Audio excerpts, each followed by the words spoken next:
Testing, testing.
Hey everyone, good evening. How's everybody doing? How was the day today? Are you getting home and relaxing with the kids, or just running around the house trying to get dinner prepared for the evening? Well, I understand. And I just am so happy to be able to come live to talk about some real estate. But before I get started, I like to thank my middle son, Emmanuel. Thank you. Thank you. Thank you. Thank you. Thank you. Thank you. I appreciate it. Getting me set up today because, well, not today. He got me set up yesterday because I just wanted to come across a little bit more professional because I've been doing this for 30 years. So if I'm going to get involved with some things, I like to at least be professional looking. So, Emmanuel, thank you, son. And thank you to my baby boy for my animated art because, hey, it's a it's a team. It's a team. So I appreciate him and my hubby who handles my lighting. Yes, yes, yes, yes, yes, and the camera and all the other good stuff. So thank you, thank you, thank you. But thank you for joining, and we're going to talk some real estate. With I'm your host Dawn Haley, and the name of my show is Windy City Block by Block Real Estate Show. Did I say that right? Windy City Block by Block Real Estate Show. Yes, that's what it is. And what I want to do is I want to bring a variety of different real estate topics as it relates to home sellers and home buyers and even renters, because although you're in what is called a leasehold, you have a leasehold. Remember that title. When you're renting, you have a leasehold title to that property that you're renting for whatever specific time. And that gives you the right to have quiet enjoyment. So I want to bring all three facets. And this week, well, last week, I was showing some houses. So I like to kind of start off by just giving an idea of some of the things I've been doing for the week. This week, I was showing some houses in areas like Riverdale and South Holland and even Dalton. And the only thing I want to say to you investors, am I saying that right? Investor. Yeah, that's how you say it. You guys got to get a little bit better in how you're doing your business. And what I mean by that is you're going to ask top dollar for these homes that you're putting on the market. At least pay a little more attention to the foundation of the property, because I get it. You want to make a nice piece of change, but just keep in mind that the people that are buying your house, you want to make sure that in the long run, it's going to be a great foundation along with all the little bells and whistles that you're putting in there. So all I'm just asking to the investors out there, if anybody is listening, if an investor comes across my show, just do a little bit better with your products. And that's all I have to say about that. But we're going to talk about, last week I mentioned the moratorium, the pandemic moratorium. That's the correct way you say it. And it's been extended, yay, until December 12th. So if you or you know someone who is still struggling in this environment, and there's a lot, because as I'm going through this, of course, there's two sides. You've got, the landlords who are trying to meet their mortgage and any other expenses that they have tied into that rental property. And then you've got, the renter who, by no fault of their own, have lost wages. And now, they're trying the Governor Pritzker, I want to make sure I'm saying his name correctly, is providing a program so that can give some relief to the landlord and the renter. But there are so many people that they said, at least in their reporting on the website, that they received about 80 applications, and so far they have provided rental assistance, emergency rental assistance for 40,000 people. So if you or you know someone who has applied for that grant and they haven't heard anything, or they just haven't made the connection, I am going to post I'm going to post the website so you can follow up. They got frequently asked questions so that you can hopefully get connected to the grant money that you may have gotten approved for. So, but again, only thing I want to end on that, obviously tensions are high, and landlords want their money and tenants want to pay their money. But if there is landlords out there, or if you're a renter, or you know someone who is renting and the landlord is just not working with any programs, they just want that tenant out, and they're doing some things such as an illegal lockout, which is turning off the water, turning off the electricity, turning off the essential things that you need in order to live in the unit. That's a problem. And if that is occurring, you know what, I didn't put that link on there, but I will put that link because it's just in case you want to seek some sort of legal counsel and maybe you can't afford it, or just want some advice. I am going to find that link so that you can link to that in case that situation is happening. And I hope not, but just in case it is. So that's just information for the renters out there, and for the homeowners. Obviously, some of us are struggling as well.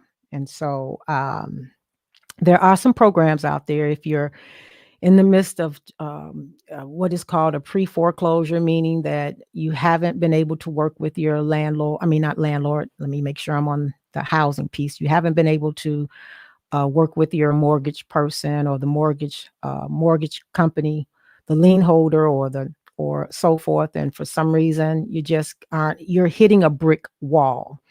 There is a non-for-profit organization. I know one of the ladies that work there. She's a consummate professional, and there are programs and workshops that you can at least reach out to. This non-for-profit organization is called Neighborhood Housing Services.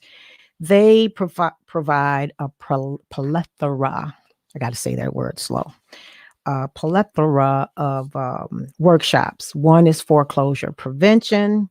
So if you're just in a just a numb situation because of where you are. The one thing that I do want to say, and I want to emphasize, not doing something is not the answer. So if you know of of someone who is just so stressed out that they can't pick up the phone, they can't just so worried about the ideal of being in foreclosure, which they've never ever been in their life or just in it. I would strongly urge them to contact neighborhood housing services. And I'm going to put that link up there too, so that you can share it with anyone that you feel would find this information useful. Now, the other thing that neighborhood housing also provides too, they provide workshops for a financial fresh start. Oftentimes, first time home buyers, they don't have a clue about buying a home. They think that buying a home is here, and they don't think that they can get there because of what they think they may need to purchase a home, or just the idea of being a homeowner and learning about budgets and things of that nature. They've got good home buyer educational programs.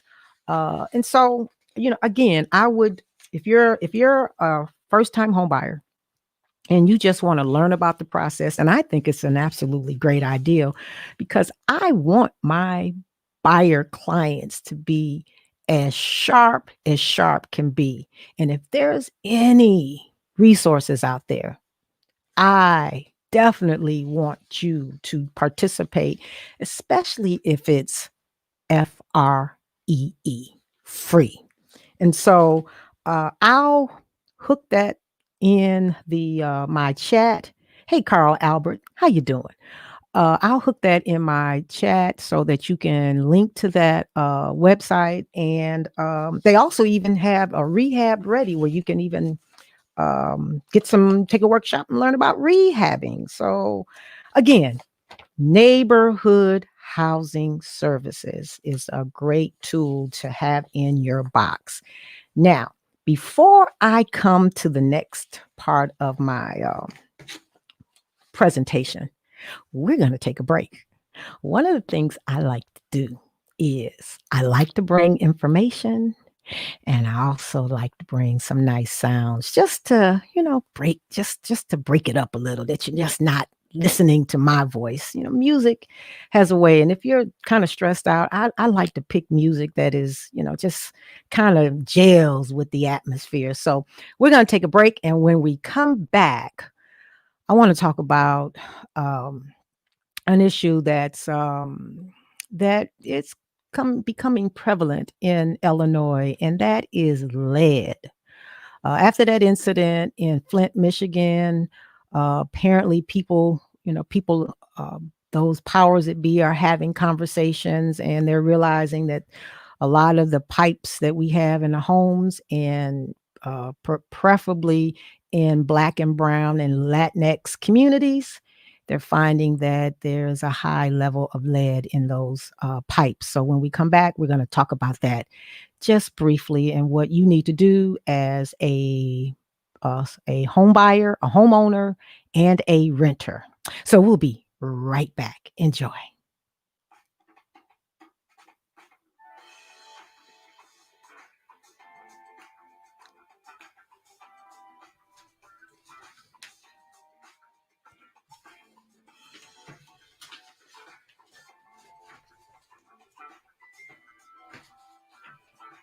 Where's my lead?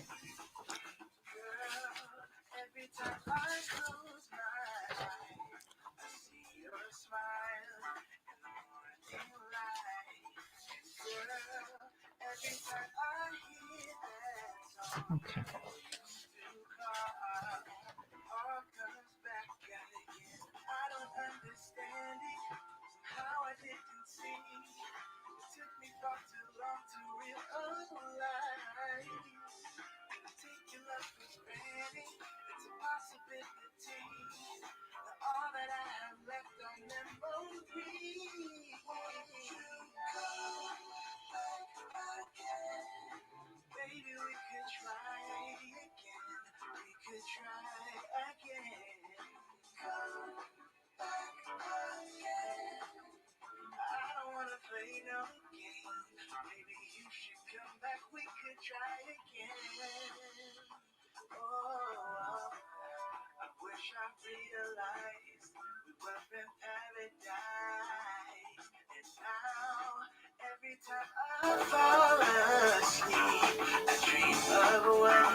Hmm?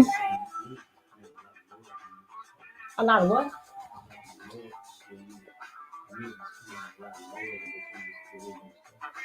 A lot lower. Oh, that's because I got it. How's it sound now?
Hey, I'm back. I hope you enjoyed that. Understand that music was a little bit low, but I'm learning.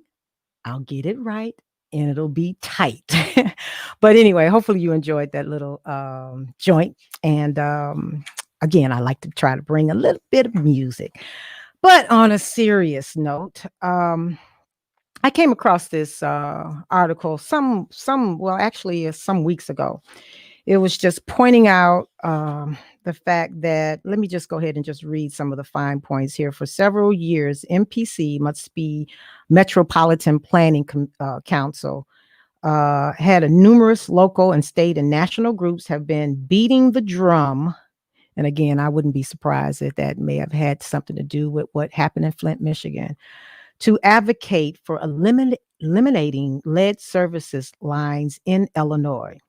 Service lines bring drinking water, obviously, to the homes and properties from utility water main. And as of 2018, Illinois reported more service lines made of lead in any other state. Some, well, they mentioned a number. And while the problem affects communities from downstate Illinois to upstate Waukegan, MPC, which is Metropolitan Planning Council, wanted uh, wanted to know, are Illinois residents of color more likely to be exposed to this toxic infrastructure? So, and they sort of pointed out that communities with the most lead service lines are 65% of Illinois Black and Latinx population, and a small percentage in white communities. So, what brought my attention is, of course, when you're buying a home, you can select a form that gives you the opportunity to to have an assessment done. And I'm going to bring that up. Bring that up. Let me bring that up. There we go. It's called the Disclosure of Information and Acknowledgement of Lead-Based Paint. Now, if you may not be able to see it real good, but in yellow, it's a section there where you can do a 10-day risk assessment. And I'll tell you that most buyers elect not to do it. Oop, didn't want that yet. Most buyers elect not to do it because of the cost. And the cost can typically run you anywhere between, depending on who's doing it and what company you're going for and what level of testing they're doing. That cost, in addition to your home inspection, because your home inspection could run you anywhere between $350. But in addition, you could be looking at close to $1,000 if you elect to do the lead-based assessment. Now, I'm going to tell you why that, because of what they're seeing in these lead-based pipes. I thought I had it, but I didn't. But oh, here it is. Why should you begin to be a little bit more concerned about lead-based paint? And this is the reason why. Lead is a neurotoxin, meaning that it affects the nervous system. Okay. And in children, may include death, coma, seizures, brain damage, kidney dysfunction, a decreased IQ, attention behavioral problems, language disorder, learning disabilities, and it typically affects children from 1 to 6 years old. So for adults, let's talk about for adults. If fatigue, abdominal pain, headaches, irritability, memory loss, in which we already are dealing with other issues that affect memory loss. But so lead can be a real big problem. And because there's been conversations about lead and what they're seeing in Black and brown communities, that I would just say this. I would encourage buyers now, because of the fact that it's becoming a conversation. And when it's a conversation, there's some concerns. And even if you don't have that done because there's a cost to it, at least when you get this, okay, no, I didn't want that. There we go. At least when you're getting ready to purchase a home, you should be receiving Protect Your Family from Lead-Based Paint. And it will tell you some of the things you need to look out for and what you need to do in order to hopefully eliminate that possibility of contamination. And so these are the things, buyers, that you should be getting. Now, for tenants, before you rent a property, you should still be getting the booklet, and there is a landlord form which I did not post, but there is a landlord form that you should be getting when you're in the process of renting a property. Now, can you have an assessment done? With Only with purchasing can you, it's the law, but with renting a property, the only thing you can do is just let your your potential landlord know that you would like to have an assessment done. So if you have small children, you may want to have that done and just let the landlord know you do, and hopefully they will give you the time to have that done. But there's no statute that requires landlords to give you the time to do that. But just going over those important factors there, I just think there needs to be more conversation now, because we just don't know. They don't know. They don't have data to tell where there's a higher percentage. That's something that may come later. I don't know, but it's all about arming yourself to be better informed about what you need to do to protect your family when you're moving forward for a purchase or renting a property. So we're going to move on. We're going to talk about a few things for buyers. I wanted to, we're going to get to the sellers too. I want to talk a little bit about what buyers should be looking at when they find their home, and now they've got the contract going, and now they got to get that home inspection done. And some of the myths that occur with buyers thinking what a home inspector can do may not necessarily be what a complete analogy of what home inspectors do. Yes, inspectors will come into a property and break down general things that they are able to see with the naked eye.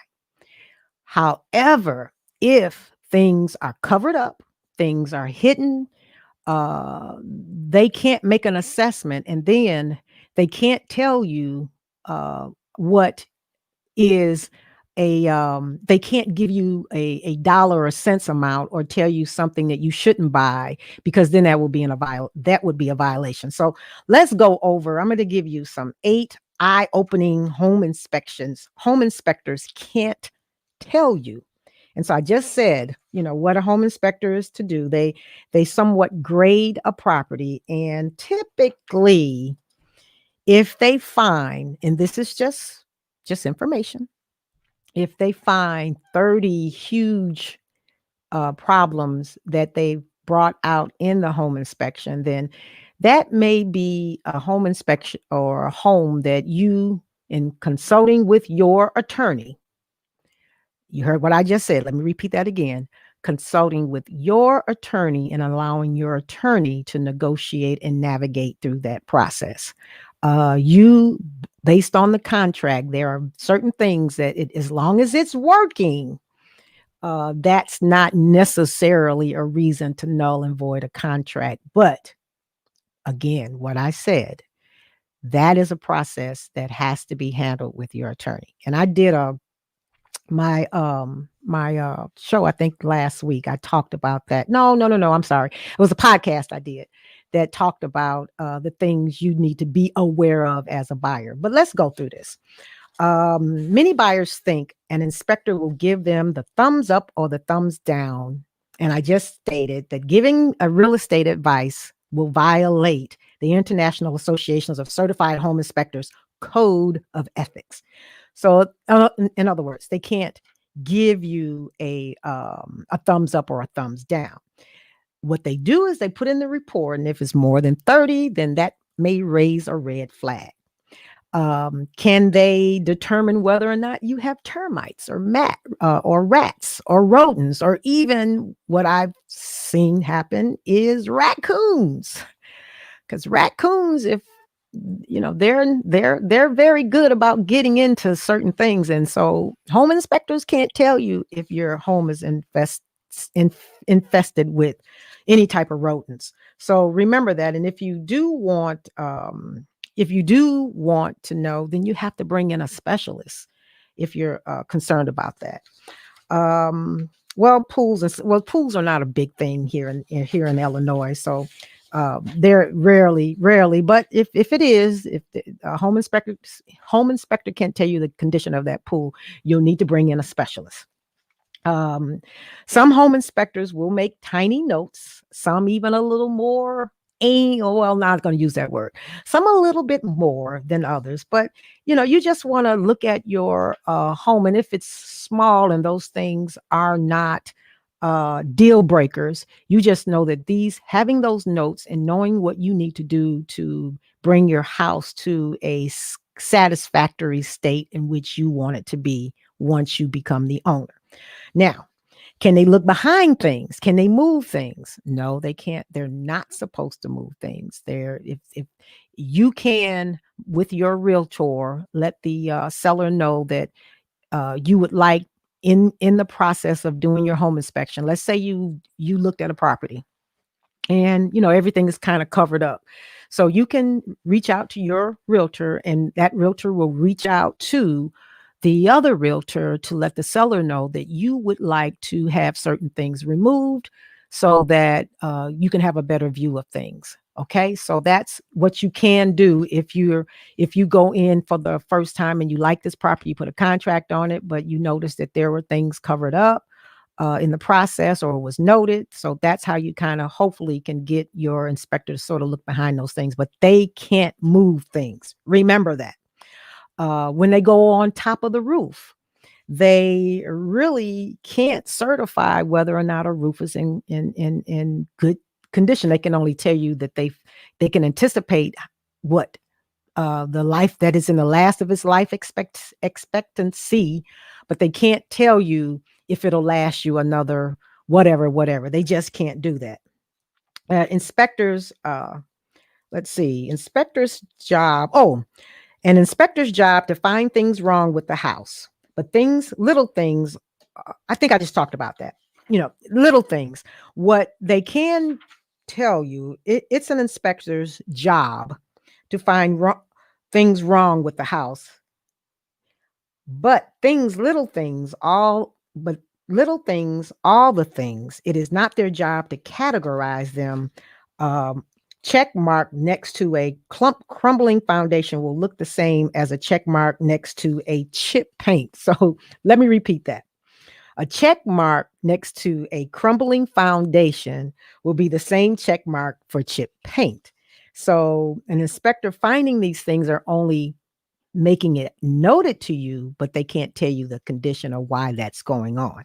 You would need a specialist. Now, a few things you may find in inspector's report that aren't big deals.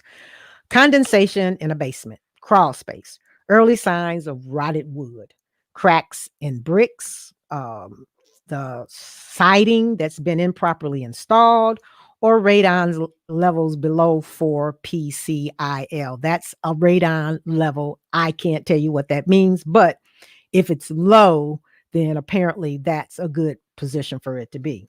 Now, if these are some things that could possibly freak you out, standing water in basement, that's an obvious problem. The at the time of inspection, your heater and havoc was not working. That could be a problem. Rotted wood could be a problem too. Just don't know what it is, but that's something that if that's in the report, you want to, hey, what's going on?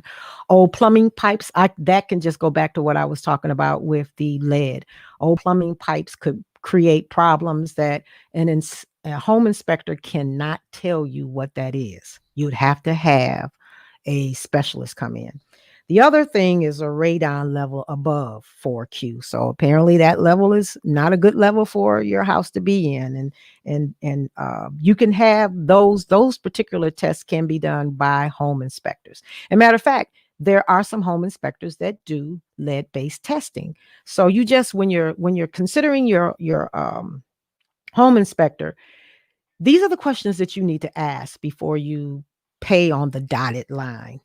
Again, they can't recommend what the cost will be, and they can't even give you a general estimate of what something may cost after they have gone through the property.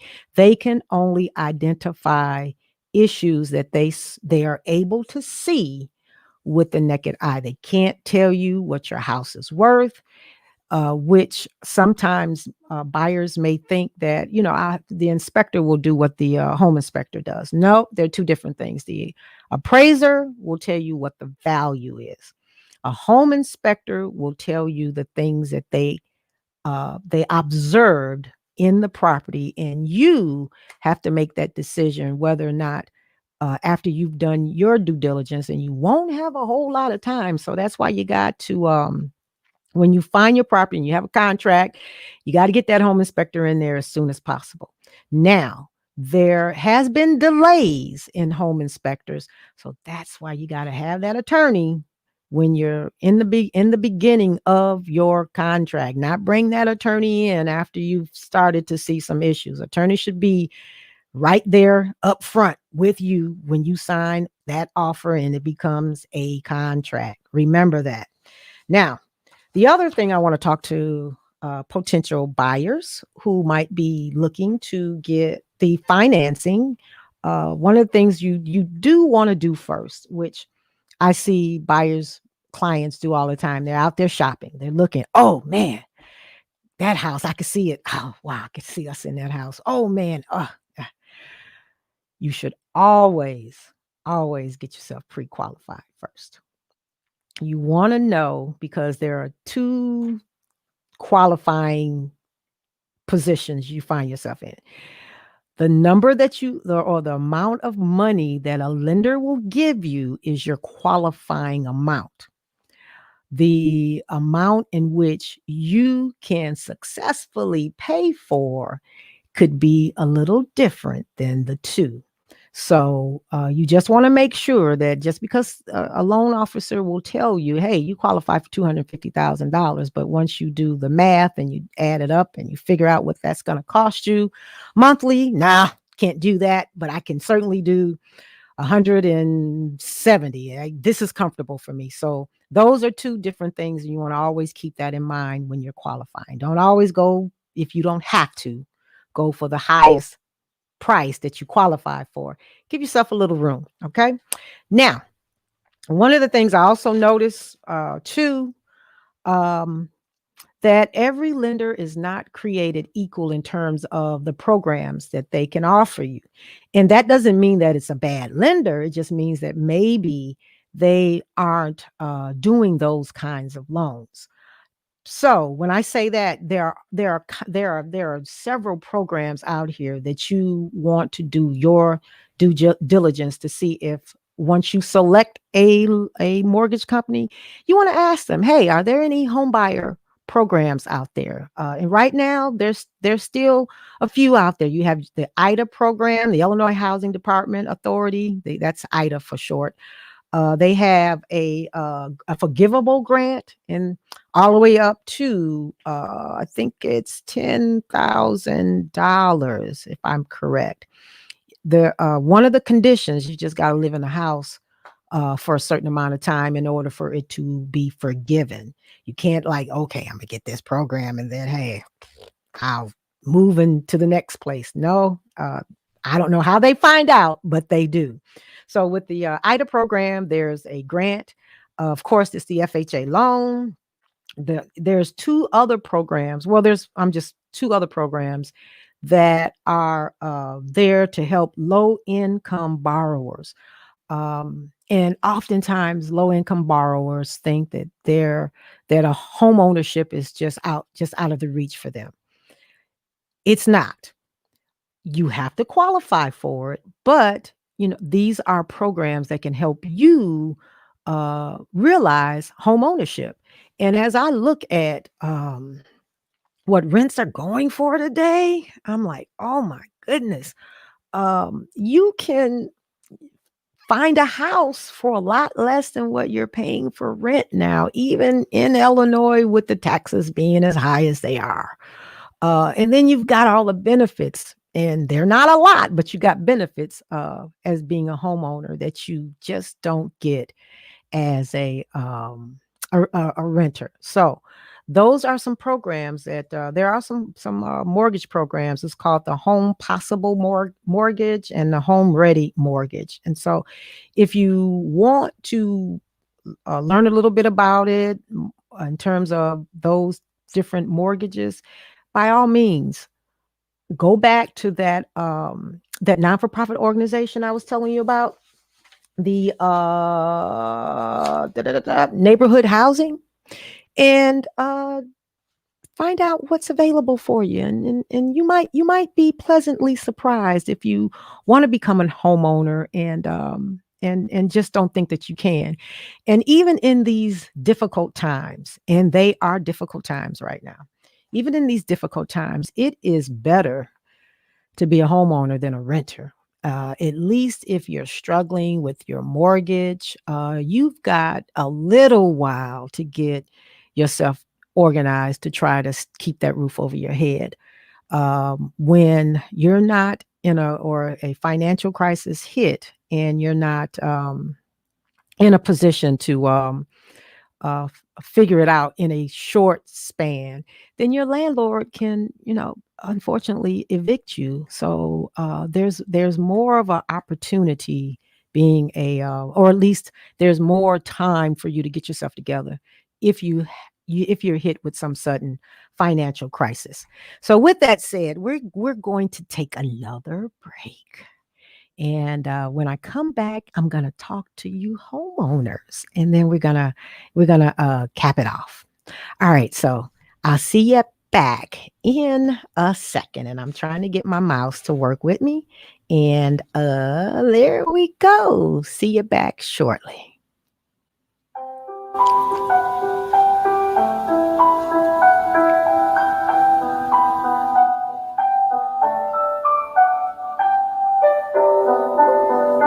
There's some stains on your photo, big old cracks on your rusty frame. It's dark in the motor, but it's okay. I don't have the pieces of you buried in the flashbacks. All these wicked nightmares has gone cold.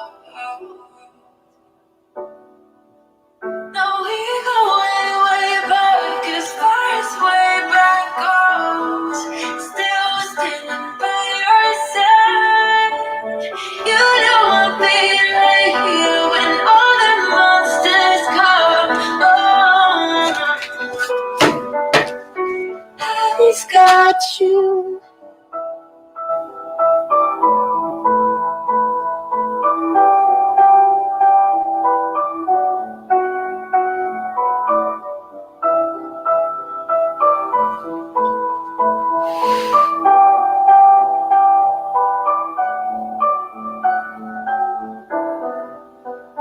You grew old in suburbia, where pretty demons never show.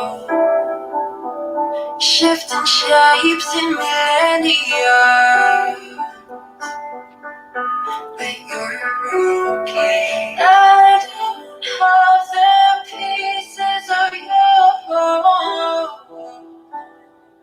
buried in the flashbacks. All these wicked nightmares has gone cold. No, we go way, way back, as far as way back goes. Still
All right, so we are back. I hope you enjoyed that little joint, as the young folks say. But listen, we're going to now. I'm going to talk about my potential sellers and what you can do in order to add a little pizzazz without having to spend a lot to do it when you're thinking about putting your house on the market. And yes, in most areas, you are in a buyer's market, and what that means is there's a lot of inventory on the market, and there's very few buyers. So, knowing that there's very few buyers, you want to add any type of advantage to get a buyer to take a look at your house over your competition. And I know folks may think, oh, I got to spend a whole lot of money. And it's not. It's really doing some small, little things that can really add some pizzazz to your property, and not having to put in a new kitchen, a new bathroom, and of those likes, in order to realize what you want, or for the value of your property. So let's talk about that. We're going to talk about, and most of this right now it's hard to do because it's cold outside and nobody's doing anything outside. But you can put this away in your memory bank and come back and check out my show and hear it again, or share it, or yeah, definitely share it. Please share my show right now, because it is new. I know I don't have a lot of people on right now, but if I can continue this and I can bring some relevant information, that will pick up. But let's talk about some 8 tips to add curb appeal to your home. One of it is simply washing, getting a good scrub on your house, because we live in an environment where we've got just googly gop that's ending up on our home. You're surrounded by greenery, and a lot of times that can attack itself or attach itself to your property. And so if you don't do monthly maintenances every spring, just to kind of keep those things under bay, over time it could start to look kind of ugly. But if you want to really give your house a little bit of pizzazz, all you got to do is just rent a what do you call one of those things, a power washer. And those things are really great. They can remove a lot of old stuff, even on your sidewalks and your house, just to give it a bright look. So that doesn't cost a lot of money. And if you've got siding, which can be a pain, because it does need a little more attention than just brick.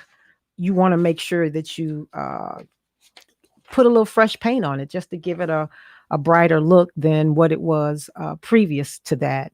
And that helps your house to pop, just to giving anything a fresher look helps a home to pop, and could be the difference of a buyer choosing your house over someone else. Uh, Look at that roof. If you can't do it, and certainly you can hire someone that can come up there to make sure no missing shingles are happening, especially if the roof is still healthy. You want to make sure, because again, like I said earlier, alluded earlier, an inspector can go up there and they can see if things are missing. Then it may not be a serious problem, but because shingles are missing, then the first thing that a buyer will think, okay, this roof is there. There may be a problem with the roof. And if you've had the roof replaced and you never painted the ceilings, now is a time to get that taken care of. Because if you don't, and you bring a buyer in and you've done something to that roof, and now the buyer is going to presume or assume that there's a problem with the roof when you took care of it. Um, Neaten your yard. It's so easy to overlook that, because we don't live outside. We just kind of come home. We say, so being that we don't live outside, a lot of times we can let our weeds and things get out of control. So spend a little time on your yard if you feel as if you're going to be selling when spring happens, because that's a lot of buyers do tend to come out when spring happens, because a lot of things are happening. One, the income tax check and give them the boost that they need in order to have the down payment. So that is a great idea to start looking at those things. Let's see. And do you believe just getting a nicer mailbox? Now, that was a new one for me. Changing your mailbox, if your mailbox is sitting out detached from your property, we kind of let that mailbox just do its own thing, and changing it to give it a much more a pleasant appeal could also make a difference. Now, that's pretty good if that's going to help to add a little bit of pizzazz to your property. Uh, Keep up with your maintenance, and of course, if there's financial situations going on, it's hard to do that. I get it, but I always say a house cannot take care of itself.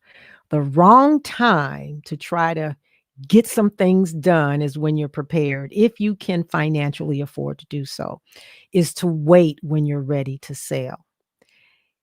By that time, depending on how long you let the maintenance go, it can become costly at that point. So what you want to do is just stay on top of the maintenance of your house. And you can do a lot of those things that does not require permits. And so just keep that in mind. Even buyers looking to buy and wanting to keep their house up to not up to date, but in the best of health, stay on your maintenance. So that's a few things. And some other important things. Damaged flooring. Over time, things crack. Ceramic tile can crack in the bathroom. Those things, if you want to correct those, and if your gout is looking kind of in your bathroom, especially bathrooms, we tend to not pay attention, or shall I say, pay attention to keeping our bathrooms managed. Managed. And the grout can sometimes be the on the back end of looking sort of tacky. So you want to keep those repairs to a minimum. And if they are occurring, you want to take care of them. If you see something, your flooring is not looking good, you want to fix that, because buyers do hone in on those little things.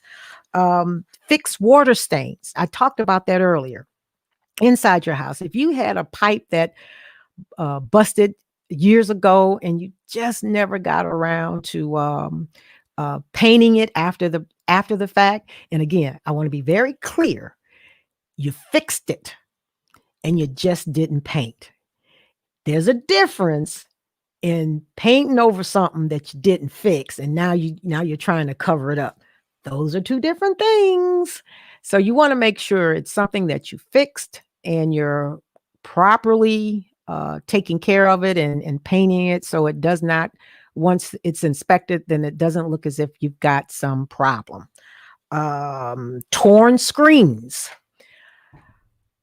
A lot of times we let those see. These are the little things that we let go until it's time to buy a house. But to sell our house. But if you stay on those things, then it's not a big chunk you got to bite into. So it's always, and then you just want to do those things anyway.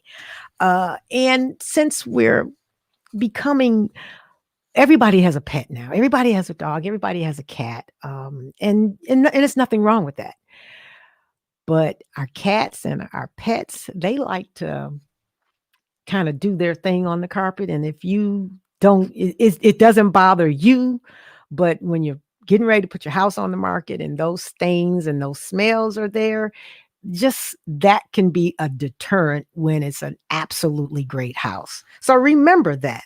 Now, the last thing I want to talk about is updating your kitchen. If you're looking to sell your house the next year, let's say next year, would you put $30,000 worth, would you update that kitchen? And I would say you're not going to get back the money that you put in. I mean, value is based on what other properties similar to yours have gone for. Yes, will the appraiser give a little more because your house has you put in that money and for the sake of selling your house? Will the appraiser give you some gifts, add some dollars to that value? Of course they will.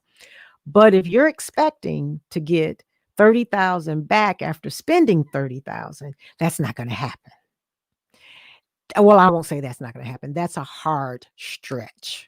So if your kitchen is dated and you haven't updated the kitchen for a very long time and it's dated, you can do some simple things like replacing the flooring, maybe adding a newer appliance, and just maybe if you don't have if your tiles or things have been you just cooked and they just built up of googly gob.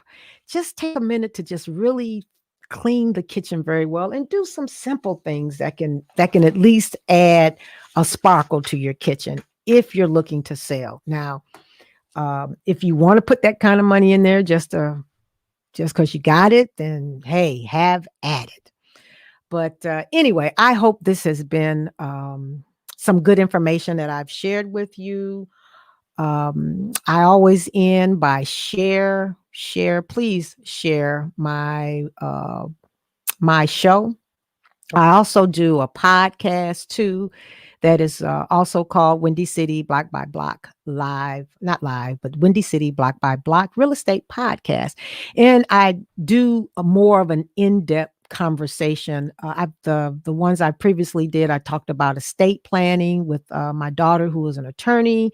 I talked about foreclosure that unfortunately a lot of people may find themselves in, and there are options out there such as short sale. So I had an attorney come on to my podcast and talk about short sale.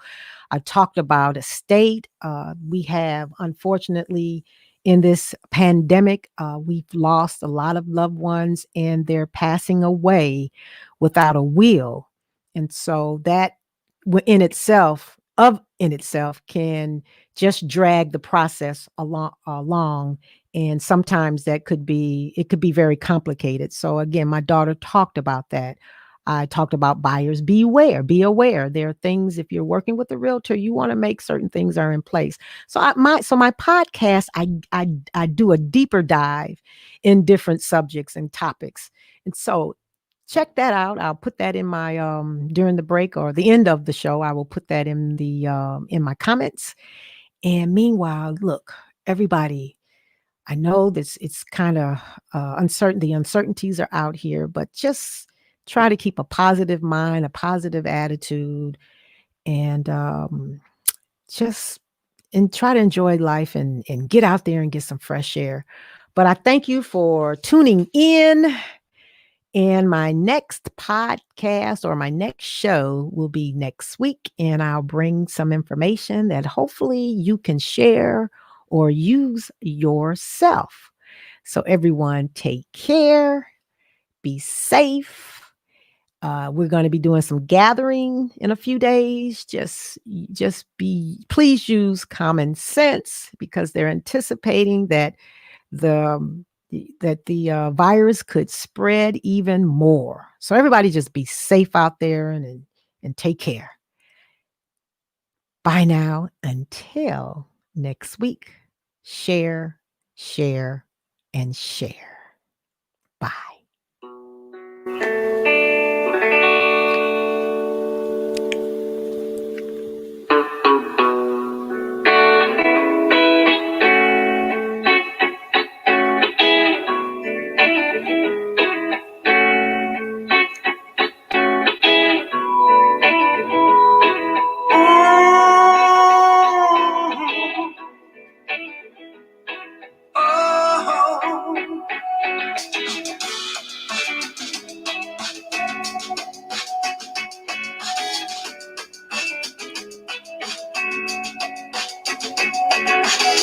They say love don't cost a thing. There's hearts for cards, but cash is king. Fancy cars and diamond rings. I won't get caught in all that greed. So come and take a walk in peace. There's all the freedom you need. Then go spread your love for the people's great need.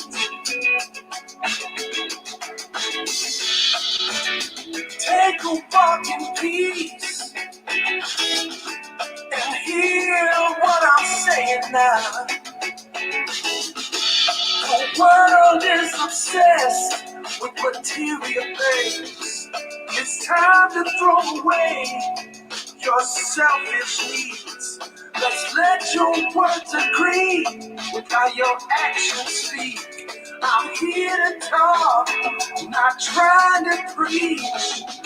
So come and take a walk in peace. There's all the freedom you need.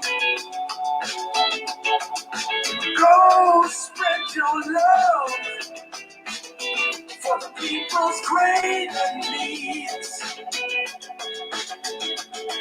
Oh, yeah. Oh, yeah.